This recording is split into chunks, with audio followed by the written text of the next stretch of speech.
안녕하세요 디테일러 여러분, 블랙디테일의 DK입니다. 오늘은 디테일링 가이드 6번째 시간으로 차량의 인테리어, 즉 내부를 올바른 방법으로 디테일링 하는 방법에 대해서 소개해 드리고자 합니다. 아무리 광이 번쩍번쩍 나는 차라도 탔을 때 지저분하거나 악취가 난다면 운전이 즐겁지 않으시겠죠? 게다가 차량 내부에는 시트와 도어 같이 우리 피부에 직접 맞닿는 부위가 많기 때문에 내부를 청결하게 관리해야 나와 내 가족의 건강을 지킬 수 있습니다. 차량의 내부에는 외장과 다르게 직물, 플라스틱, 고무, 유리같이 다양한 재질들이 모여 있기 때문에 주의하셔야 될 점이 많습니다. 만약 평소에 올바른 방법으로 인테리어를 디테일링하는 방법이 궁금하셨다면 오늘 영상이 도움이 되실 겁니다. 오늘 영상에서는 차량 내부를 크게 4가지 정도로 분할해서 각 부위별로 어떠한 방법으로 하는 것이 올바르게 디테일링 하는 방법인가에 대해서 설명을 드리는 방식으로 진행하도록 하겠습니다. 자, 그러면 시작하겠습니다.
또한 운전석 바닥에 있는 페달과 풋레스트에도 다목적 세정제와 브러쉬 또는 타올을 이용해서 세척해 줍니다.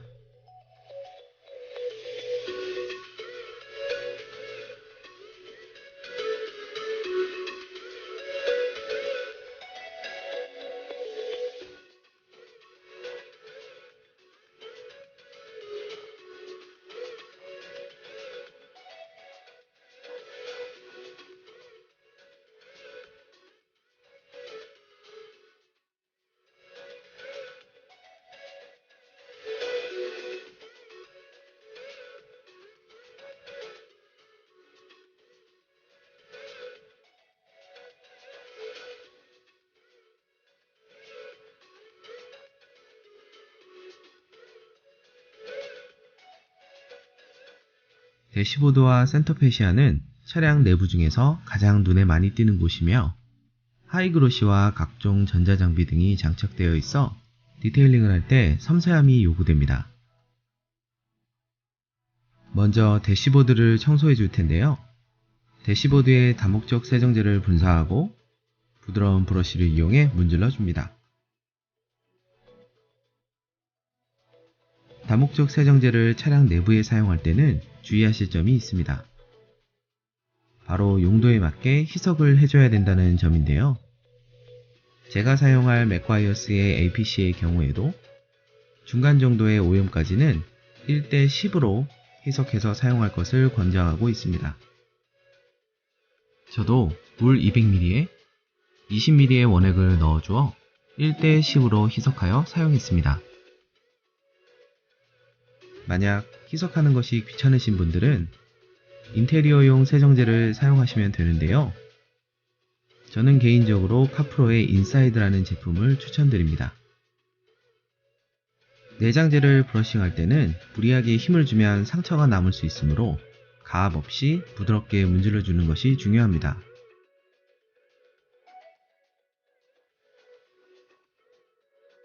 그 다음 마른 극세사 타올로 닦아주면 세정이 완료되는데요. 만약 만족할 만큼 오염물이 제거되지 않았다면 위 과정을 반복하시면 됩니다.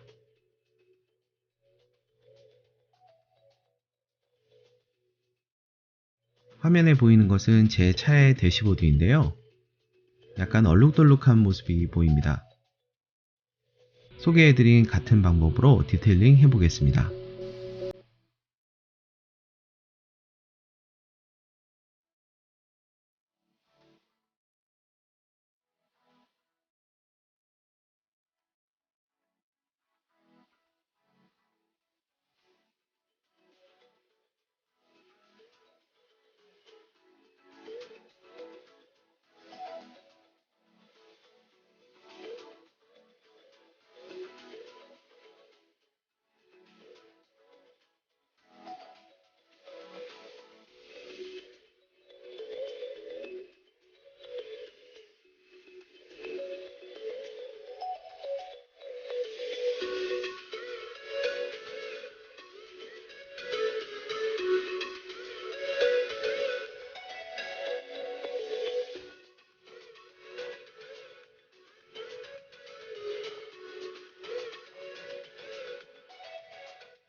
세정 전과 후의 차이가 보이시나요?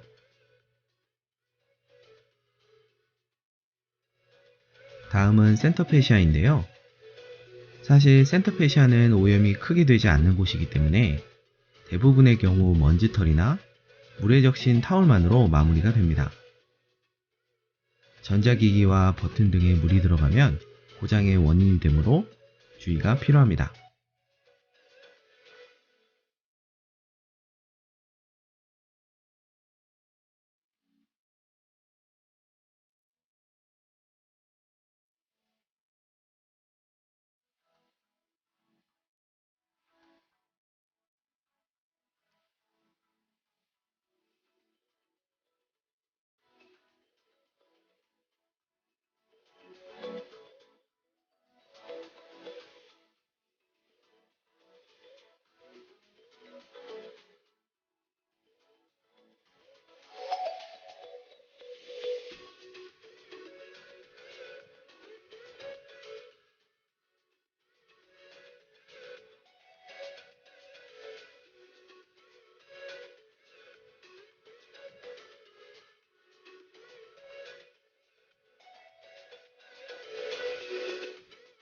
아마도 가장 많은 분들이 신경을 쓰시는 게 가죽 시트가 아닐까 생각합니다.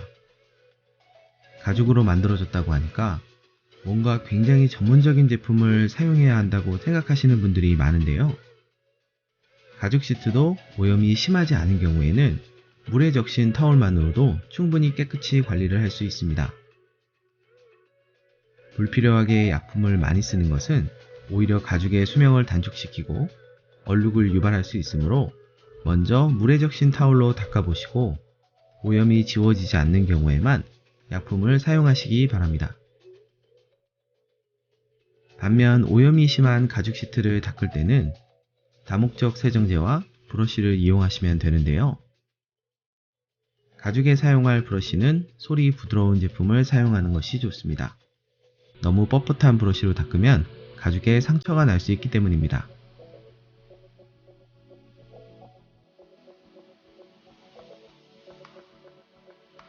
시트를 디테일링하는 과정은 다음과 같습니다.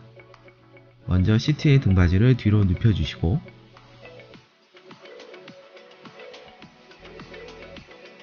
진공 청소기를 이용해서 구석구석 오염물을 제거합니다.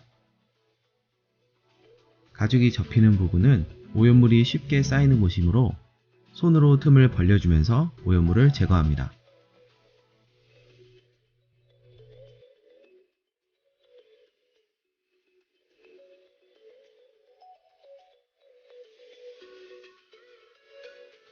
(1차로) 오염물이 제거되었다면 다목적 세정제를 뿌려주고 브러쉬로 문질러 줍니다. 이때 반경은 가로 세로 약 30cm 정도가 적당하며 너무 넓은 면을 한 번에 작업하면 세정제가 중간에 말라버릴 수 있습니다.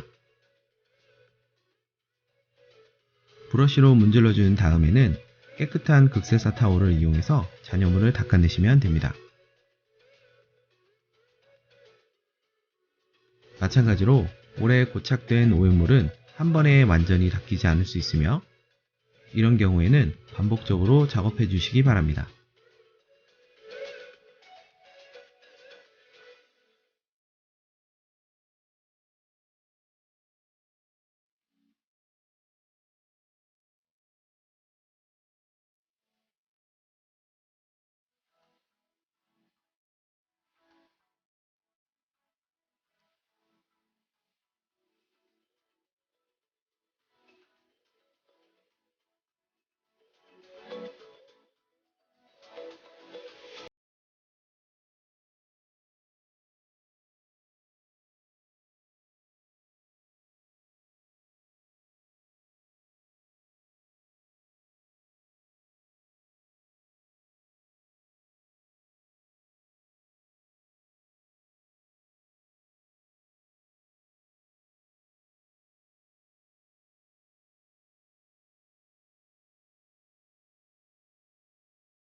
많은 접촉이 있는 부위가 스티어링 휠이라고 생각합니다. 우리 손에는 기름, 각종 세균 등이 있기 때문에 스티어링 휠도 쉽게 오염이 되는데요. 정기적으로 세정을 해 주셔야 스티어링 휠이 손에 끈적거리거나 미끌리지 않습니다. 스티어링 휠을 닦는 방법은 가죽 시트와 동일한데요. 다만 면적이 좁고 버튼 등이 많이 있기 때문에 직접 세정제를 뿌리기보다는 브러쉬에 세정제를 뿌려주고 문질러주는 방법이 좋습니다.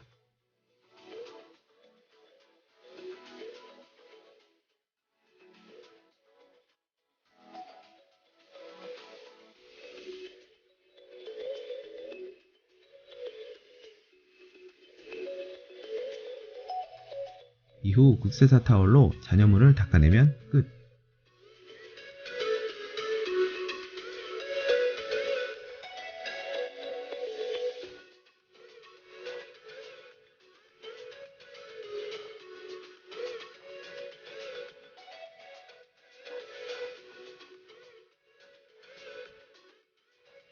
전과 후를 비교해 볼까요?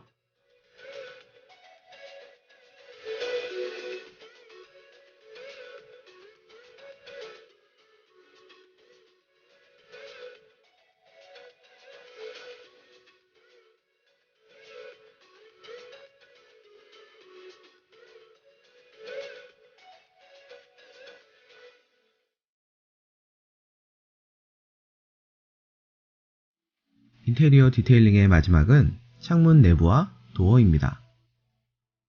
먼저 도어를 디테일링 해보겠습니다. 도어를 디테일링 할 때도 방법은 크게 다르지 않습니다. APC와 브러쉬로 문질러 주시고 물에 적신 타올로 닦고 마른 타올로 마무리합니다.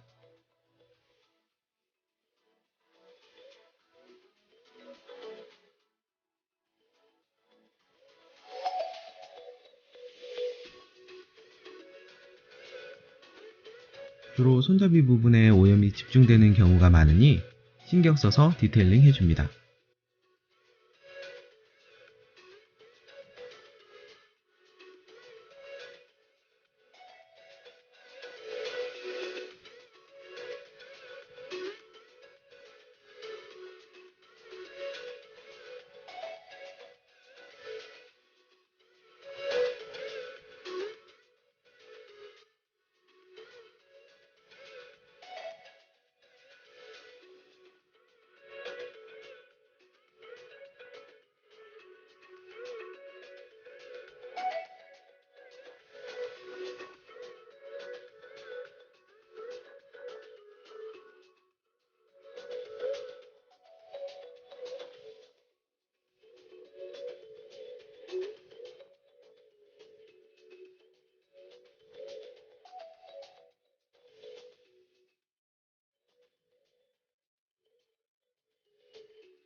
다음은 창문 내부를 디테일링 해볼 텐데요. 의외로 창문의 내부를 빼먹는 분이 많더라고요. 저처럼 아이를 키우는 부모의 차량에는 특히나 창문 내부에 오염이 많습니다. 하지만 창문의 내부에는 썬팅 필름이 부착되어 있기 때문에 한 가지 주의하실 점이 있습니다. 사용하시는 세정제에 암모니아 성분이 있는지를 체크해야 한다는 점인데요. 암모니아 성분이 썬팅 필름을 상하게 할 수 있기 때문입니다.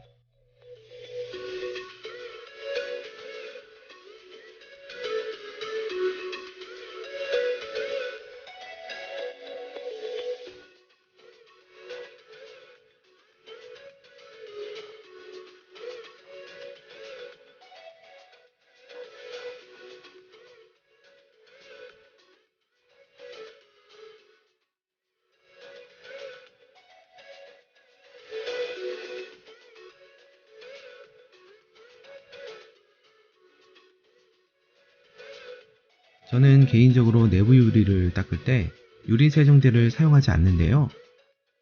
제가 사용하는 방법을 알려드리면 물기를 꽉 찬 타월 한 장과 마른 극세사 타월을 준비한 다음 먼저 물기가 있는 타월로 유리 전체를 구석구석 닦아줍니다.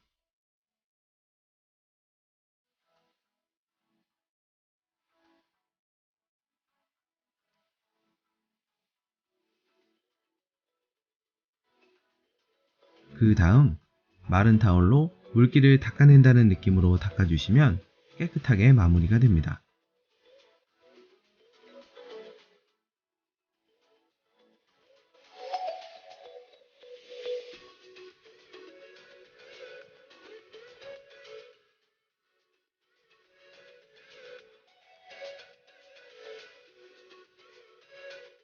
전과 후의 차이가 확실하죠?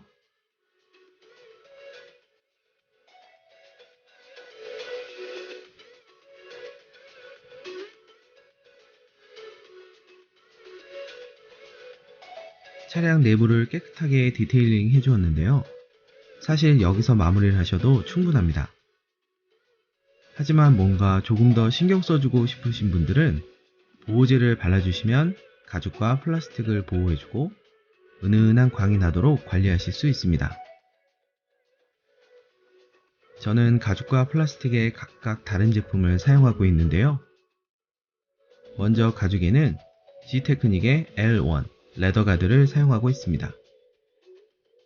작업성이 아주 쉽고 가죽에 발라도 끈적임이나 번들거림 없이 아주 자연스러운 촉감을 유지해주며 박테리아를 99.9% 살균해주는 효과까지 있습니다.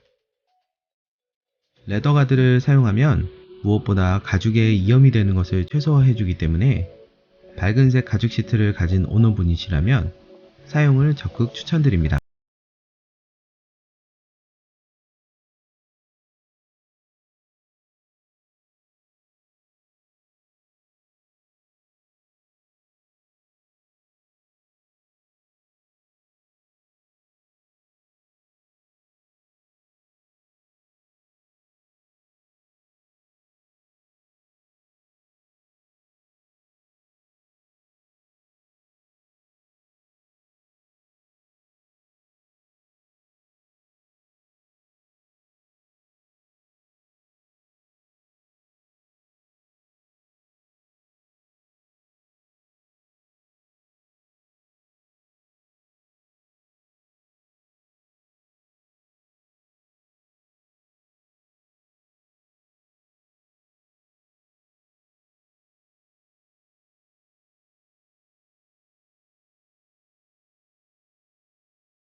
다음은 플라스틱용 보호제를 적용해 보겠습니다.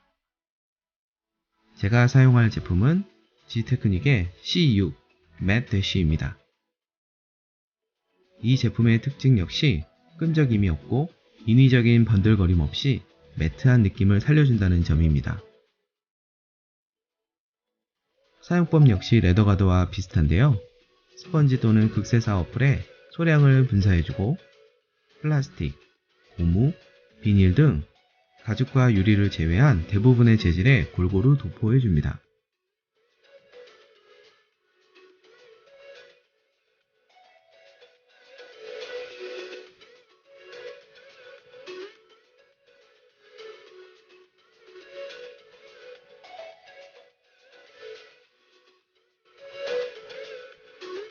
문 한 짝 정도의 면적에 도포가 완료되면 깨끗한 극세사 타올로 잔여물을 닦아주면 끝납니다. 번들거리지 않으면서 부드러운 감촉이 참 마음에 드네요.